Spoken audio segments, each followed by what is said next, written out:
Hi friend, कैसे हैं आप सभी लोग। आशा करती हूँ बहुत अच्छे होंगे। फ्रेंड देखिए, आज हम बनाने जा रहे हैं खाटू बाबा की मूर्ति। ये मैंने घर पे ही के लिए तैयार किया था ना, वही वाला है मेरा। और आप लोग वीडियो देखिए, और अगर आप लोगों को वीडियो अच्छा लगे तो लाइक शेयर कमेंट करके ज़रूर बताना फ्रेंड।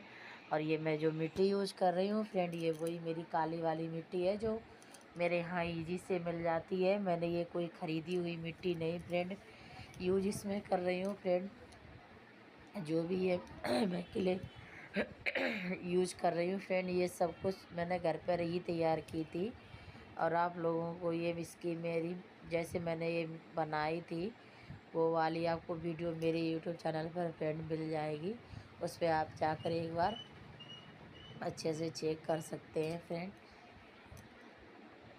देखिए, और आप लोग वीडियो एंजॉय कीजिए। ठीक है फ्रेंड।